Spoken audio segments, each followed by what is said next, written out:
Hey, I'm Chris, and this is MMA for You. I'm going to be doing my predictions for UFC 201, Lawler versus Woodley, which happens on July 30th. But before I get into that, I'd like to plug my own author's website at www.chrismoldong.com. I am an author specializing in the fantasy genre, and you can purchase a few of my works, starting with my first novel, an action adventure fantasy called The Mustard Prince in the Condiment Kingdom, for $4.99 on my website at www.chrismondon.com on PDF format, or if you have an e-reader, you can get it on Amazon.com for $4.99. Also, for just $1.99, you can get some of my short stories or short story collections, starting with the fantasy horror short story, The Land of the Wooden Statues, which I'm trying to make into a full-fledged novel right now. The horror collection, which is a collection of three of my gothic horror short stories, and my fantasy fable collection, which is a collection of four of my fantasy fable short stories. So on to this card. Um, Definitely top heavy. I can't help but feel I'm not super into this card. I'm not gonna lie. I mean, there's some prospects here I like. I like the women's fight. I mean, there's some fights I do like. Other fights I'm not particularly looking forward to. There's some pretty the fight pass prelims. I mean, you can't always expect those to be great, but they have some really like on. I mean, like Michael Graves versus Bojan Velickovic. That should be pretty good actually. I think those are some pretty good prospects. Um, you have Ryan Benoit versus Fredy Serrano, which is it's a good matchup, but I feel it's kind of a weird matchup too. Um, just in the sense that Fredy Serrano is like a 36-year-old prospect, and Ryan Benoit, he's at this point like a .500 fighter. Wilson Hayes is fighting a new prospect, and Hector Sandoval. That should actually be pretty cool. Um, I don't know stylistically it's gonna be a great fight, but that's interesting. At least I'd like to see how Sandoval does in the UFC. Masvidal versus Pearson is interesting. I like Masvidal. It's at 170, so that should be pretty interesting. However, I can't help but at this point, they're both like mid-level guys. Uh, what else is on this card? Herman versus Krylov should be fun, just because Nikita Krylov makes fun fights out of some of the worst fighters out there. I'm not kidding, too. Like he had a fun fight with Francois Barroso. That's really hard to do, and he managed to do that. Scoggins McCall should be fun.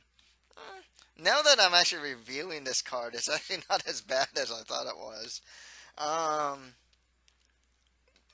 Goyito versus Cisco Rivera, or Perez versus Rivera should be real fun, actually.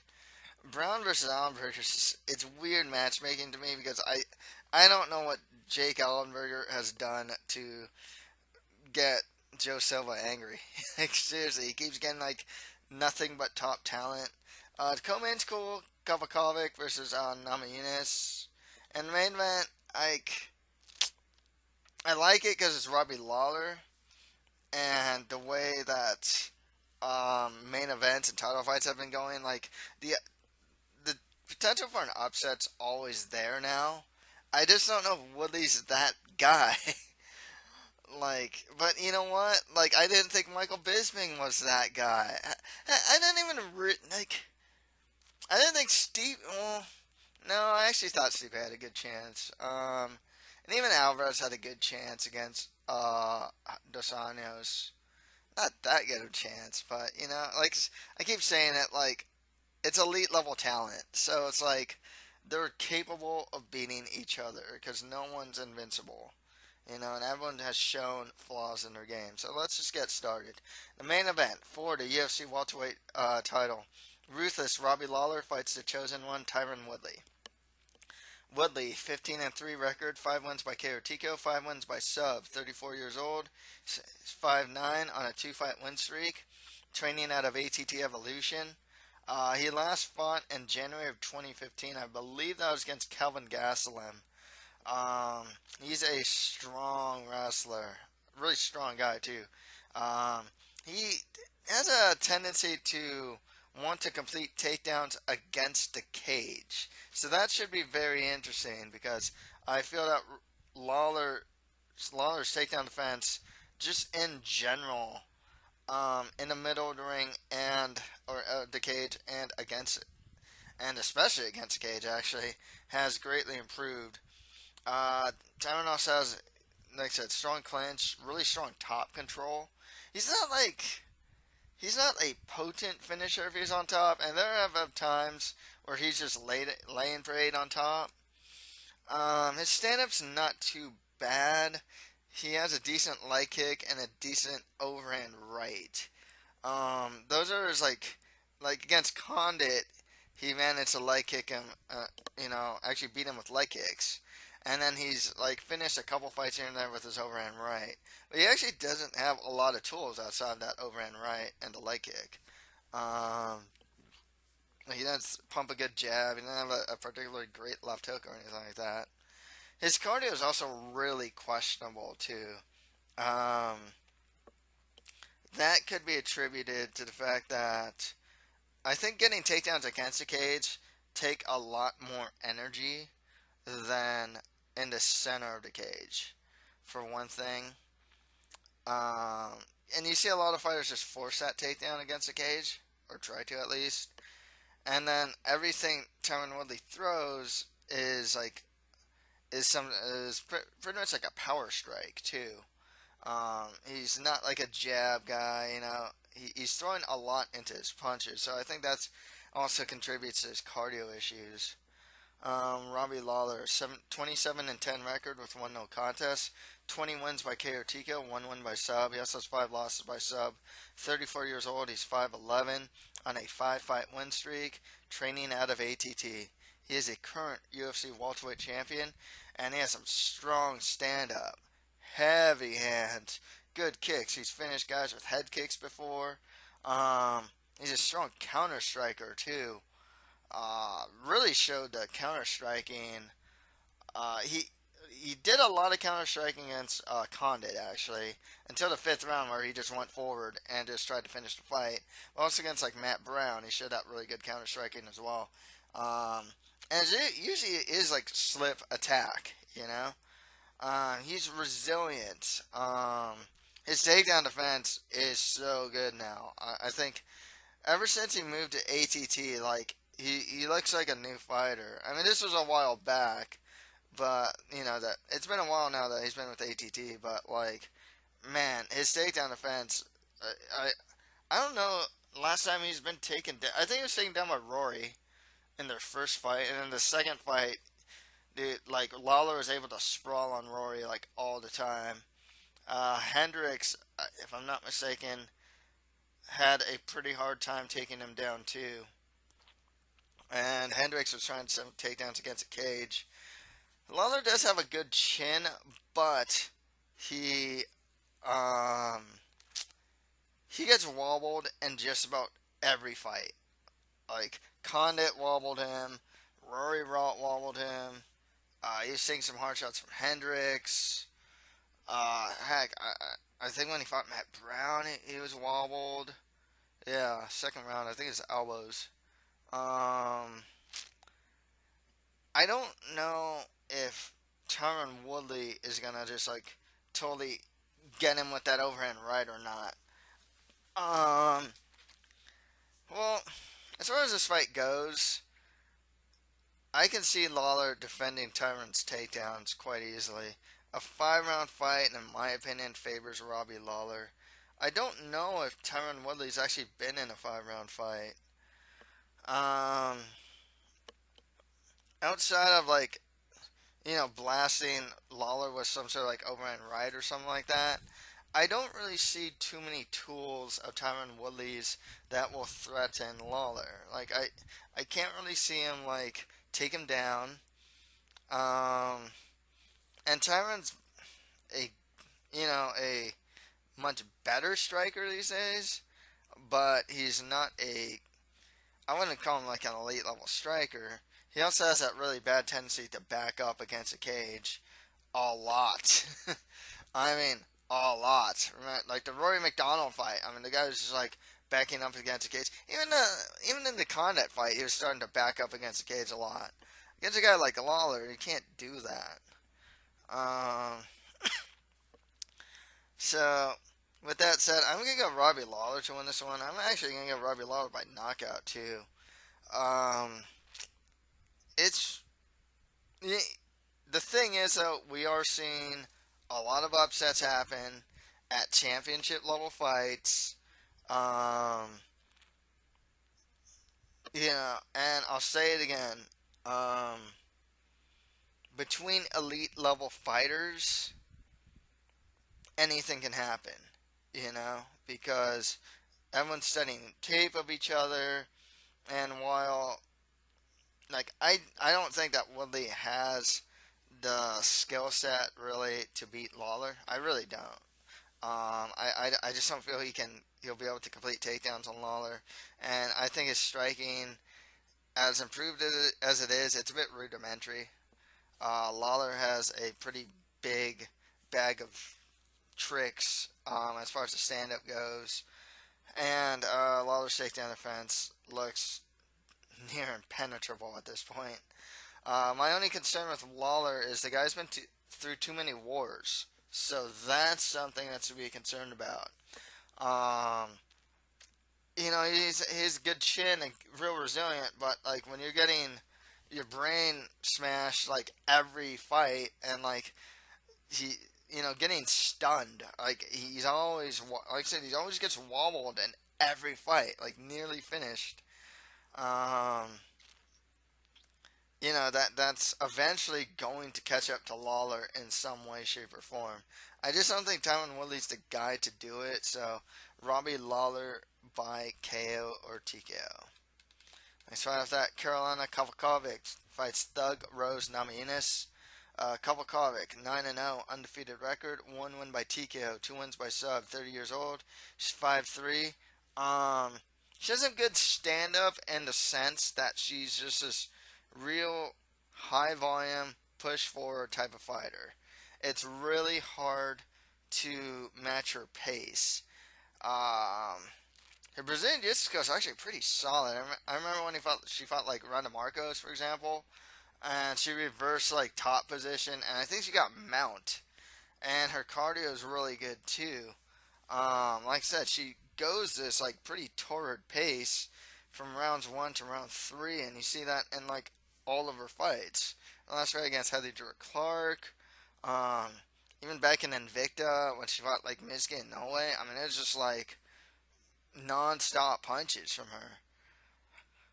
The biggest problem with Kowalkiewicz is she's just not a potent finisher. She isn't particularly heavy-handed, and she's good on the ground, but she doesn't have like great finishing ability on the ground either. She's not an excellent back taker or anything like that. She didn't work a triangle choke or an arm triangle game. Um, and three finishes out of her 9 fights kind of shows that. Rose Namajunas 5-2 record, 4 wins by sub, 1 win by decision. 24 years old, she's 5'5", on a 3-fight win streak. She has some strong Brazilian Jiu-Jitsu skills, really strong off her back too. She has she'll throw the triangles and the arm bars and the arm locks too. She has a really good Kimura too off her back. She's actually good at taking the back too. Her boxing is greatly improved. She actually shows some power in her strikes. If I'm not mistaken, when she fought Tisha Torres in the last fight, I, I, I think she wobbled her, if I'm not mistaken. And you can see also in that fight and in the Paige Van Zandt fight that her wrestling's improving too. Her offensive takedown ability is a lot better, and even her defensive takedown, her takedown defense, which used to just absolutely suck, has gotten a lot better too. This one's actually really hard to call because You got Rose Namajunas is the more potent finisher here, and man, she looked great against Paige Van Zant, and looked pretty good against Tisha Torres. I know some people gave the fight to Tisha Torres. I thought that Rose won it. Um, she definitely showed some improvement. Shoot, my wires getting mixed up here. She definitely showed some really good improvement uh, in that fight compared to the first fight. Kowalkiewicz is really well rounded though.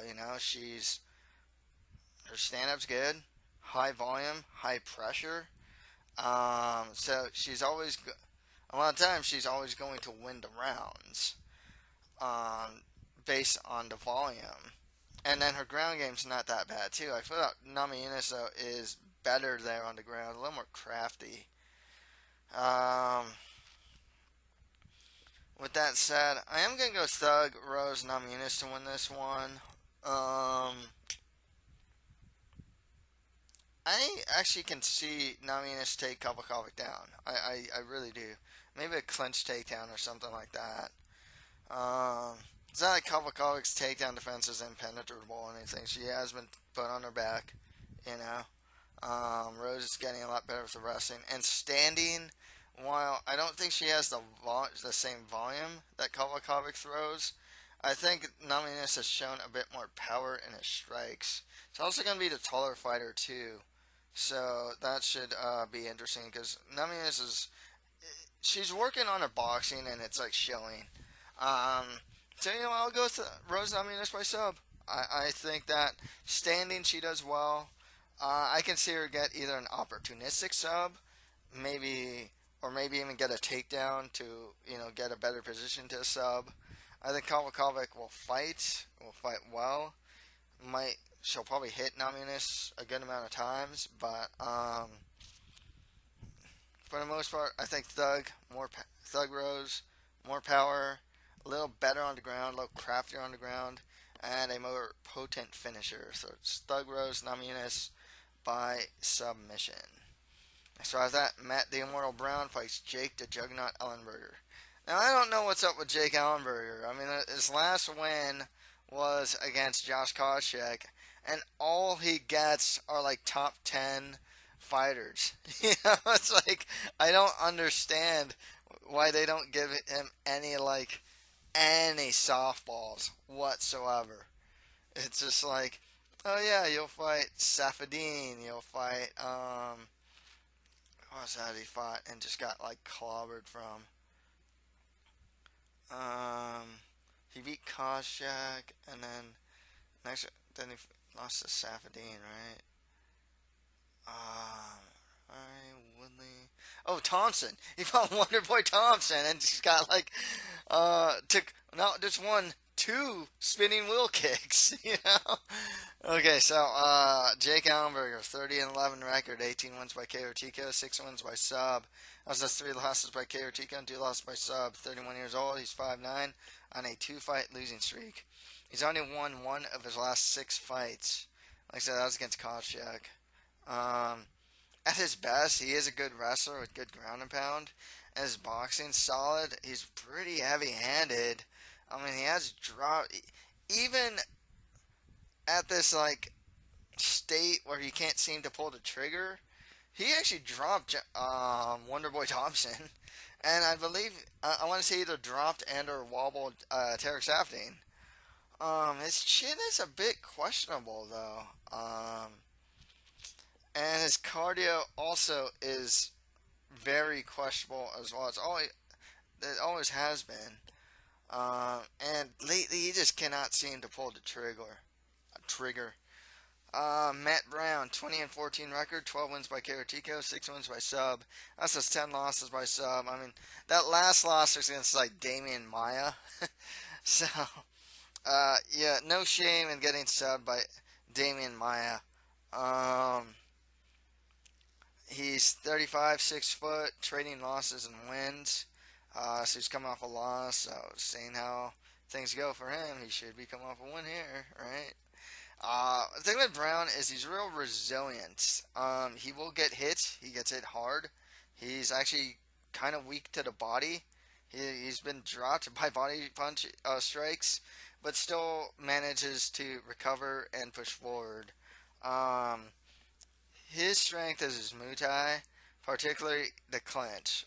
When he gets his knees and elbows going, they are fight ending. Um, his overall grappling actually is improving. He's like he remember he hit that front choke on Tim Means, and it's not like he gets he used to get insta subbed.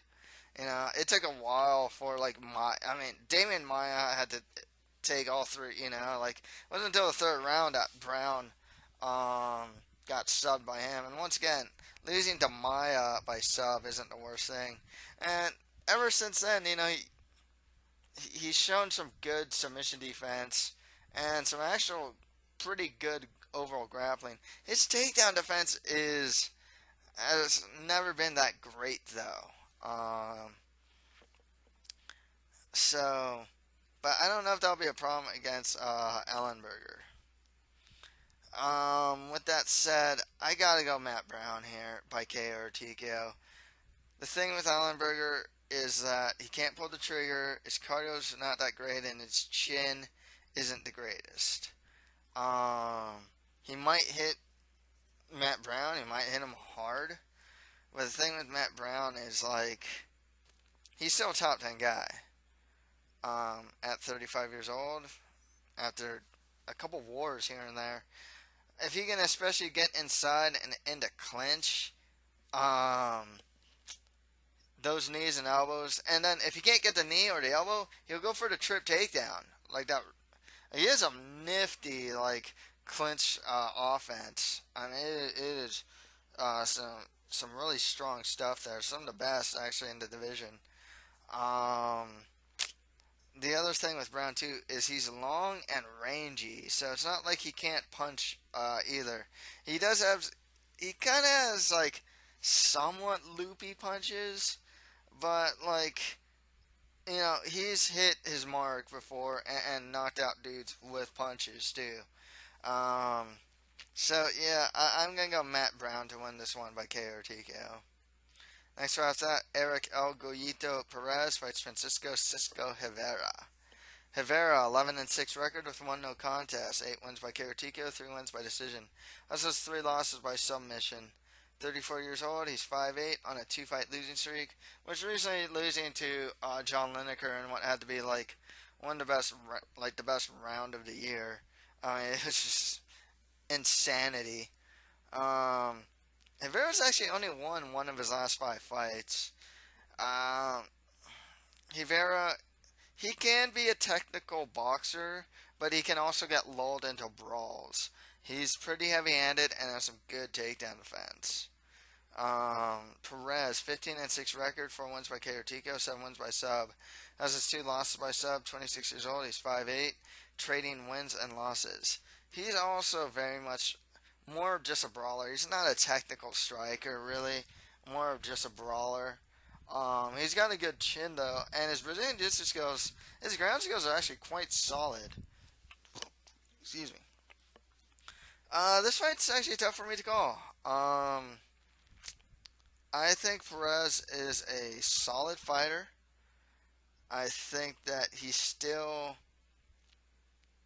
Yeah, in the Lapalus fight, he can get out-techniqued on the feet quite easily. Even the Mizugaki fight, it kind of showed that too. Rivera, I mean, he lost Faber. He lost Lineker. I mean, when he's losing, it's generally to some really good guys. And to be honest, I totally thought he should have won that Brad Pickett fight. I believe he fought Pickett recently. I totally thought he should have got the win there. It's actually a bit surprised that Pickett got that win. Tough for me to call, but like I said, when Rivera gets technical, he's a lot better. I think Perez is better on the ground. Both have a propensity to brawl, and I can see that brawl happening. Tough to say who's heavier handed. I'm gonna lean. I'll lean Rivera as far as being the more heavy-handed fighter. Um, so with that said, I'm gonna go Francisco Rivera to win this one by decision. I think when Rivera stays technical, he should be able to win the fight quite easily, actually. In the brawl, it becomes more 50-50, and I can see Perez having a hard time getting the fight to the ground, too, if he wants it on the ground. Um, so, Francisco Rivera by decision. Because Perez is pretty tough. He's not a guy that, like, gets finished quite or anything like that. Next fight after that, Uncle Creepy Ian McCall fights Justin Tank Scoggins. Ian McCall, 13-5 record with one draw, 4 wins by KO TKO, 3 wins by sub. 32 years old, he's 5'5", trains out of Team Oyama, and he last fought in January of 2015. His style of stand-up is a real in-and-out style.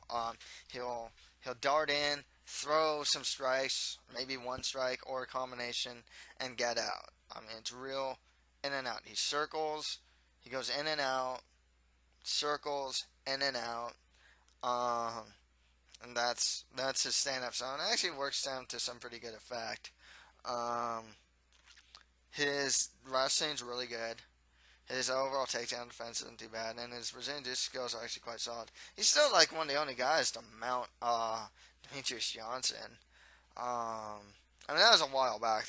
Demetrius, when they fought again, just made so many adjustments.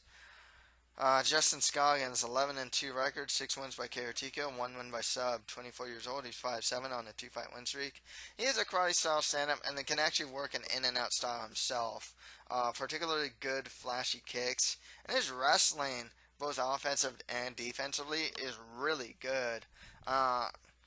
You know, the turning point for Scoggins was that Ray Borg fight, man. I was just like, who is this guy? He really just turned a corner in that fight. Just showed some good, like, he was still flashy, but more, I don't want to say, I guess patient. Like, he picked his spot, his strikes better. His wrestling looked really good in that fight. And, he has good ground and pound, too. This is also an interesting fight. I think that Scoggins can kind of match McCall in the stand-up, just in the sense of that in-and-out style. I think they both can kind of utilize that style. I would actually argue that Scoggins is probably a little better at doing that. Wrestling-wise, it's kind of tough to say who's better, but, like, I kind of like Scoggins and the work he did against Borg. It doesn't also help that, like, McCall, he last fought in January of 2015, and, I can't really think of, like, a name win that he's had in his UFC tenure that I can really think about at the moment, especially recently, you know? Oh yeah, didn't he beat Pickett? Alright, I think he did. Um, but with that said, yeah, with McCall being gone, I don't know if he can really get his wrestling going in. McCall, I don't know if he can really take Scoggins down with much consistency. And Scoggins, I mean, they're both good wrestlers, so it's hard for me to say how the wrestling's gonna go. So, with that said, I think Scoggins has a little more diversity in the stand-up, and then he can, just like McCall, he can mix in the wrestling as well. So with that said, I'm gonna go with Justin Scoggins to win this one by decision. Very close fight, not one I'm confident in because, like, I see some similarities between the two. I can't really say who has the edge in the grappling department. I do give the edge standing to Scoggins. I also don't like the fact that McCall, he's out. He takes a lot of layoffs. A lot of them are injury related too, so that isn't exactly a good thing. So I'll go with Justin Scoggins by decision. Okay, on the prelim card. On the prelim card's actually going to be on FS2, um, which also kind of begs the question of how much the UFC actually cares about this card. I can't help but feel that this is something of a throwaway pay-per-view for the UFC at this point. With that said, to headline the FS2 prelims, Ed Short Fuse Herman fights Nikita. I guess he's not Al Capone anymore. I guess he's the minor Krylov. Krylov, 20-4 record, 7 wins by KO TKO, 13 wins by sub. He also has 1 loss by KO TKO, or 1 loss by TKO, and 3 losses by sub. 24 years old, he's 6'3", on a 4-fight winning streak. He is a finisher who's never been to decision, and the name of his game is Supreme Aggression. I mean, just fearless aggression. I remember he fought uh,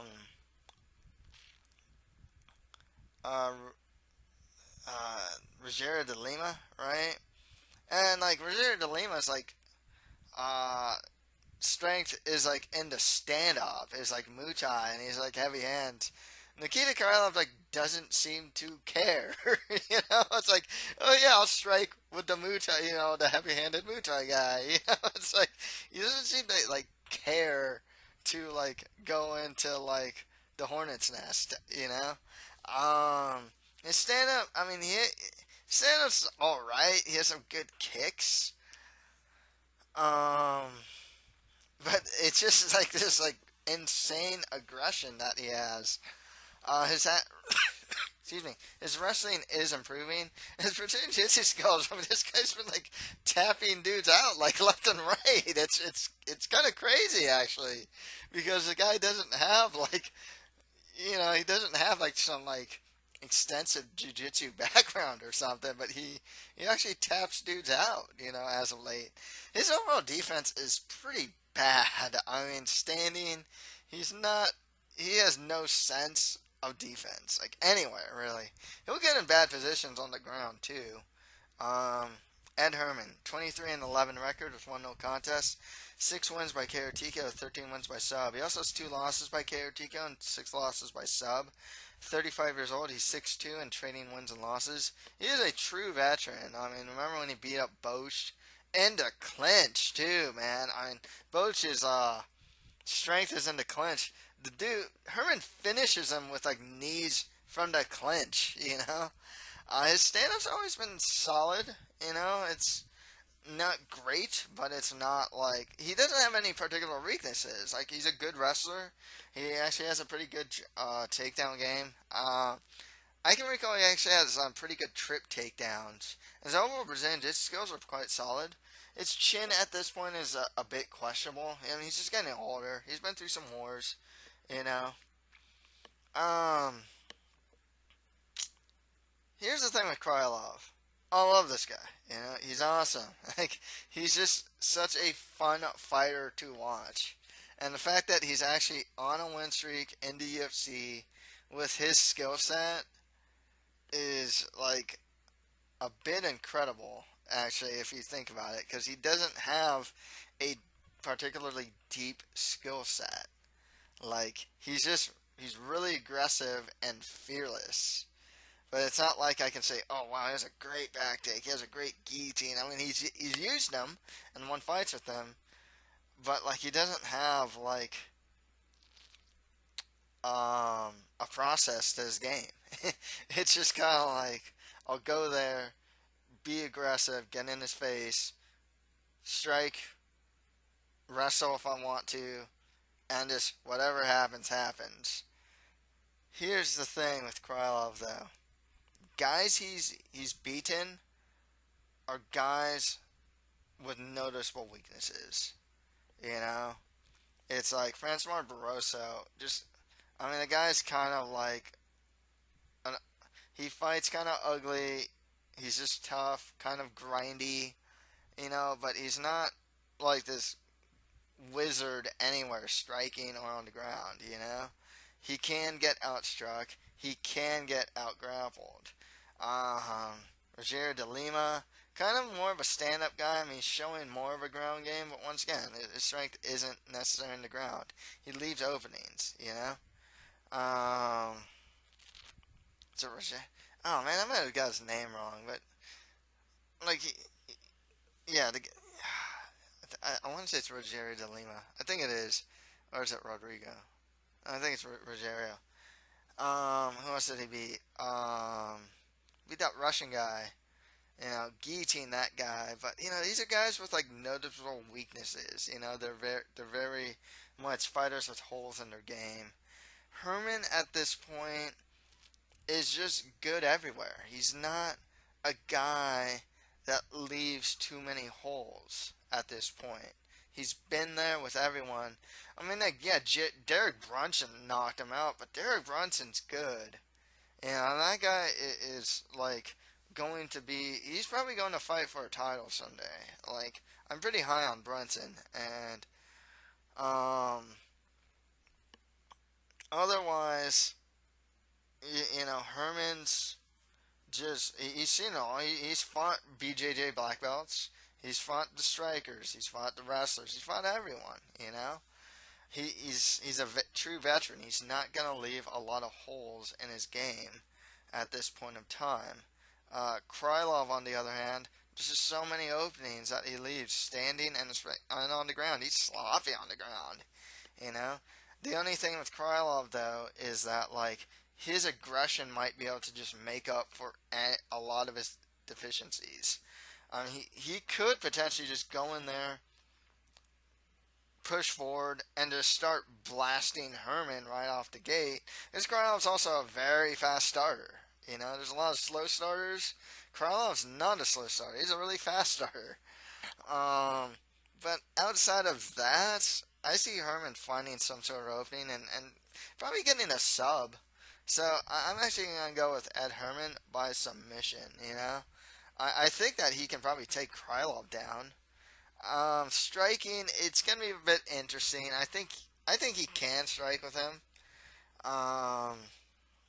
But I can see more openings on the ground for Herman to take advantage of. And I can see Nikita Krylov willingly take the fight to the ground as well, fighting either on top or on his back even. So, with that said, but like I said, there's too many openings here. And Ed Herman, being the veteran, is going to probably take advantage of openings. So Ed Herman by submission. So after that, Ross, the real deal, Pearson fights Jorge Gamebred Masvidal. Pearson, 19-11 record with 1 no contest, 7 wins by KO TKO, 5 wins by sub. Ross has 3 losses by KO TKO and 2 losses by sub. 31 years old, he's 5'8", trains out of Alliance, and he's trading losses and wins right now.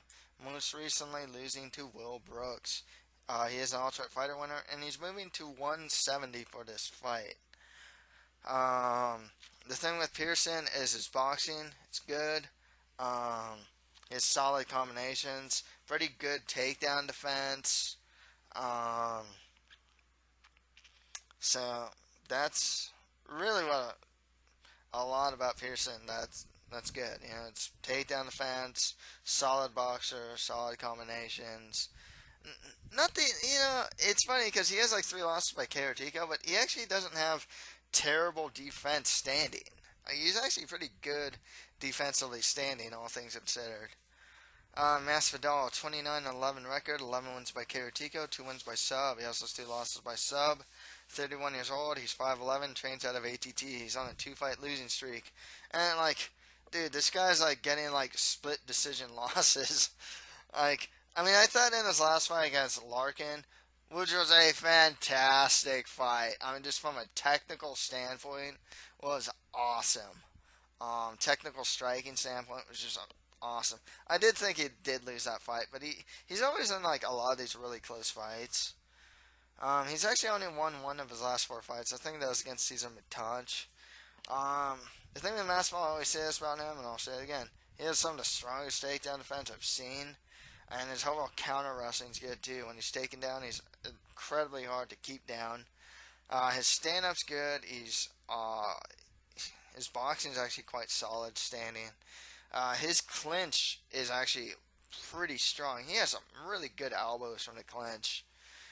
Um, his problem, I don't know what it is. Like, he just doesn't seem to do enough.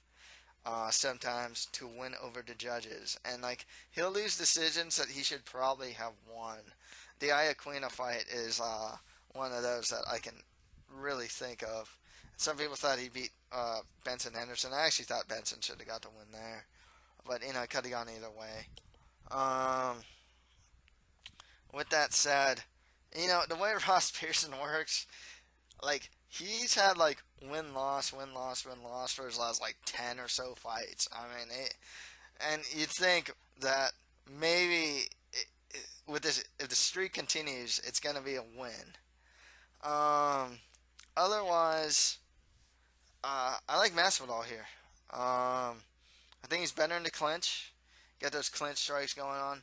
Standing's gonna be weird because, like I said, Masvidal just doesn't always do enough. But he's actually crafty with his striking. It, the thing with Pearson though is, he has some pretty good, relatively high volume striking, which looks good in the judge's eyes. Because I don't really see a finish in this fight. But also, I don't really like that Pearson's going up in weight class for this fight. I don't. He's 5'8". He's not a big, not particularly tall, and he's not particularly big for 155. I mean, at one point he was fighting at 145. So I mean, he's gonna be the smaller fighter here.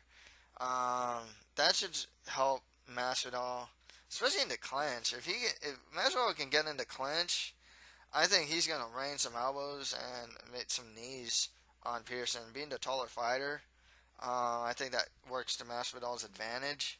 Striking, I think Pearson has the more volume. And I think might even be a better combination boxer. But Masvidal is actually a pretty decent boxer himself. And like I said, that Larkin fight, man, he showed some really good technical acumen in that fight. The problem with Masvidal is like he can't seem to get out of his own head, or something like that. He'll kind of just sit there sometimes. He'll get hit, just kind of smiles, and it's just like, well, you didn't knock me down, so I'm in the fight, so you're not winning or something. Like, he has like this, I want to say like a street fighting mentality when it comes to fighting, I think. But nonetheless, I like Jorge Masvidal's game. I think also Pearson's going to be undersized for this division. So I'll go Masvidal by decision. So right after that, Wilson Hayes fights Hector Kid Alex Sandoval. Sandoval, 12-2 record, 3 wins by KO TKO, 2 wins by sub, 30 years old. He's 5'2" on a 4-fight win streak, training out of Team Alpha Male. He's taking this fight on short notice and his first fight in the UFC. This guy is a wild man of a striker. He goes in there and just throws. He kind of actually reminds me of Faber. He kind of fights like Faber, but he's like really high volume and pretty heavy-handed. He's a good wrestler too, but he is small for his weight class. Wilson Hayes, 20-6 record, 9 wins by sub, 11 wins by decision. Has his 2 losses by KO or TKO, 31 years old, he's 5'4", and a legit BJJ black belt. His clinch takedowns are really good. Watch that fight against Dustin Ortiz, man. I totally underestimated Wilson Hayes in that fight, and dude, he was like taking like Dustin Ortiz down like it was nothing for no clinch. His top control is really good. His ability to pass to dominant positions is real good. His stand-up, I'd say, is just average, and his chin isn't the greatest. I mean, this is a guy that gets dropped. I remember he fought this one prospect that he ended up winning against, but he got like, he had a scare in that fight where he got dropped. This one's actually hard for me to call, because the fact of the matter is, Sandoval seems a bit fearless, and he goes in there and he throws. And he might just swarm Hayes. He just might do that. And I've seen Wilson Hayes get dropped by, like, new prospects, But as far as experience against higher level competition, um, his very like his BJJ isn't necessarily underrated, but his ability to take fights to the ground, that's where I underrated him at. I'm not gonna do that anymore. His clinch takedowns are really good. Um, on the ground, I mean, I gotta favor Hayes here. You know, he has a crazy deep half game from the bottom. Like he can sweep really well from the bottom. And his top game is just insanely good. If he takes it back, you're done, pretty much. Um, but nonetheless, I like Wilson Hayes here to be able to get the fight to the ground, especially if he can get that clinch against a cage, and probably actually work an eventual sub. So I'm going to go Wilson Hayes by submission. Next fight after that, Ryan Babyface Benoit fights Fredy Serrano. Benoit, 8-4 record, 7 wins by KO TKO, 1 win by sub. He also has 2 losses by submission. 26 years old, he's 5'5", trading losses and wins. Most recently losing to Ben Nguyen. He's taking his fight on short notice. With Benoit, his stand-up's a bit wild. He's shown to be a bit heavy-handed, though.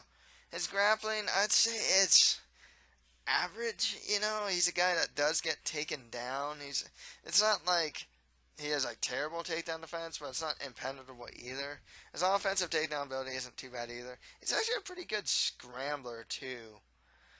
Fredy Serrano, 3-0 undefeated record, 2 wins by KO TKO, 1 win by decision. 36 years old, he's 5'2".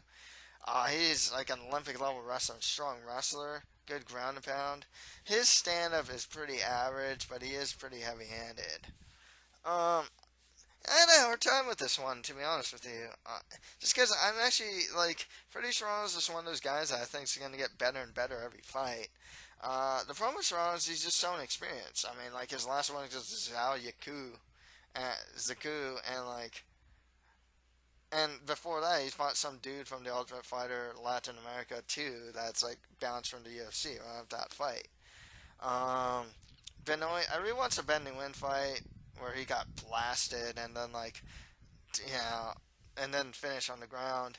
And then I saw a Sergio Pettis fight where he was losing in the stand-up until he won it, you know? But here's the thing.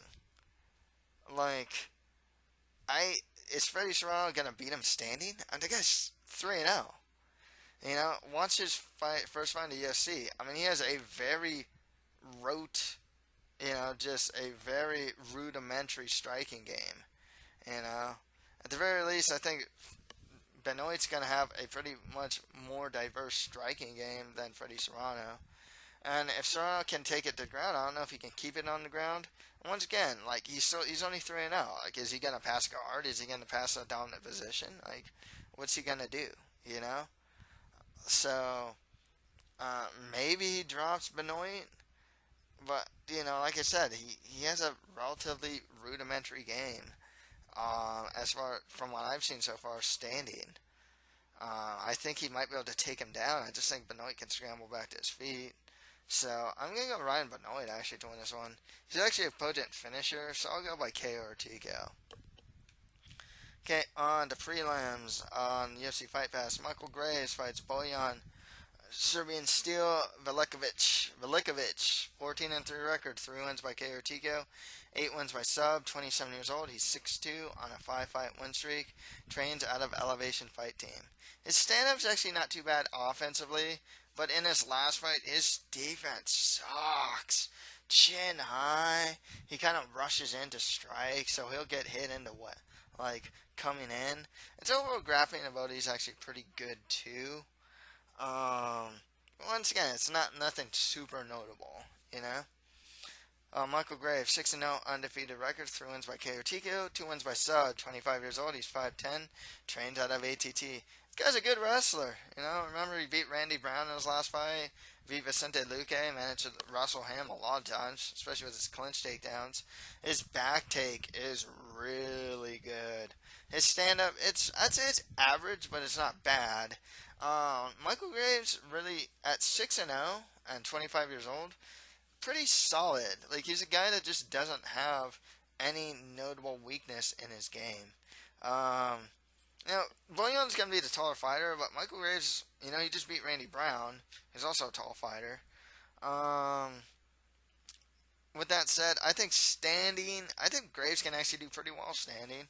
And actually on the ground, I kind of favor Graves' wrestling and ability to take the back. So I'm actually going Michael Graves to win by submission.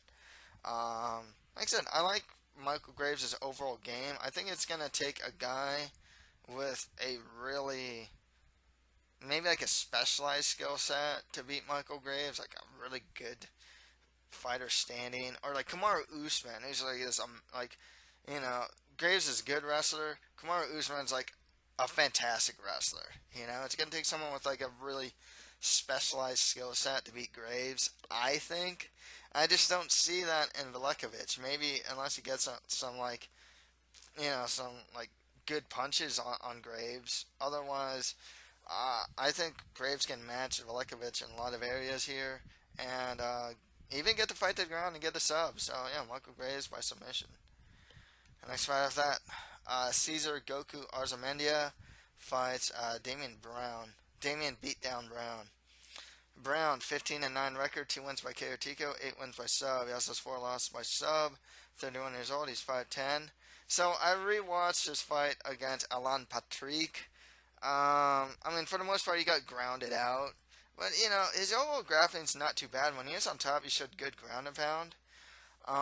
His stand-ups looks pretty average. But his offensive takedown ability looked pretty good. Arzamendia, 7-2 record, 1 win by KO, 4 wins by sub, 25 years old, he's 5'11". I actually like Arzamendia's game. I think the only problem, like standing, it looks technical. Like, he's always seemed to be a technical fighter. Throws his strikes well, throws combinations well. I mean, even when he fought like Polo Reyes, he was actually tagging him quite a bit. The biggest problem with Arzamendia, and you saw this in the Ultimate Fighter Latin America, too, his chin isn't very good. I think he just has a pretty bad chin. His overall grappling isn't bad either. I remember he managed to take, Polo Reyes down even. And 4 submission wins to his credit. He's not a bad grappler in his own right. This one's tough for me to call because they're both like lower level fighters, Arzamendia probably has more upside. He only has 9 fights and he's only 25 years old, pretty tall for a weight class actually at 5'11". I like Arzamendia here. I think he's more technical standing. I don't really like his chin, and I think he can do well for himself on the ground too, possibly even defending takedowns, maybe even getting his own offensive takedowns. Tough to say there, but I'll go Cesar Arzamendia by decision, but I'm not super confident with that pick. They're both lower level guys. Arzamendia's chin very questionable, and his grappling has looked pretty good lately, up till now, but he hasn't really fought UFC caliber talent. But I don't even know if Damian Brown is truly like a UFC caliber talent in his own right. Just because you're in the UFC doesn't necessarily mean you're a UFC caliber talent. A guy that, and what I mean by that is a guy that can consistently get wins at the UFC level. That's what I mean by UFC caliber talent. I don't know if either of these guys are that guy, but Arzamendia at least has more upside, a little more technical standing, so Arzamendia by decision. And finally, Damian, the Polish Pitbull Grabowski, fights Anthony Freight Train Hamilton. Gonna say this right now, tough one to pick because, man, they're both like lower level guys. Hamilton, 14-5 record, 7 wins by KO Tico, 1 win by sub. He has 2 losses by KO Tico and 2 losses by sub. 36 years old, he's 6'5", training out of Jackson Winklejohn. And he's trading losses and wins right now. He recently lost to Shamil Abdurrahimov. Everything about him is pretty average. Like, his stand-up's pretty average. He's got a good clinch. He actually has a pretty good ground and pound. His offensive takedown ability is more just power over technique. Damian Grabowski, 20-3 record, 6 wins by KO Tico, 11 wins by sub. 36 years old, he's 6'1", trading losses and wins. most recently losing to Derek Lewis. His offensive takedowns are actually pretty good. He has some strong Brazilian jiu-jitsu skills, but his stand-up is quite average. Um, I went Hamilton here. Honestly, it's just like he's bigger. I don't have a good reason here. I think Grabowski might have a hard time taking him down and keeping him down. Standing, I suppose I'll favor Hamilton. Hamilton might be able to even get his own takedowns on him too. So I'll go Anthony Hamilton by decision. Not a pick I'm confident in because both these guys are lower level heavyweights. Quite flawed fighters too. But I'll go Hamilton by decision. Okay, to recap on the main card, I have Robbie Lawler beating Tyron Woodley by KO or TKO. Rose Namajunas over Karolina Kowalkiewicz by submission. Matt Brown over Jake Ellenberger by KO or TKO. Francisco Rivera beating Erik Perez by decision. Justin Scoggins over Ian McCall by decision. Ed on the prelims on FS2. Ed Herman over Nikita Krylov by submission. Jorge Masvidal beating Ross Pearson by decision. Wilson Hayes over Hector Sandoval by submission. Ryan Benoit beating Fredy Serrano by KO or TKO. On the UFC Fight Pass prelims, on Michael Graves over Bojan Velickovic by submission. Cesar Arzamendia over Damian Brown by decision. And Anthony Hamilton beating Damian Grabowski by decision. Arzamendia was over Brown by decision, my bad. So yeah, that's pretty much it for my predictions for UFC 201. If you have any comments, just leave them below. And please check out some of my works, starting with the Mustard Prince and the Condiment Kingdom for $4.99 on my website or on Amazon.com. Or you can check out some of my short stories like The Land of the Wooden Statues, my horror collection, or my Fancy Fable collection on my website or on Amazon.com for just $1.99. So that's pretty much it for MMA for you. Thank you guys very much.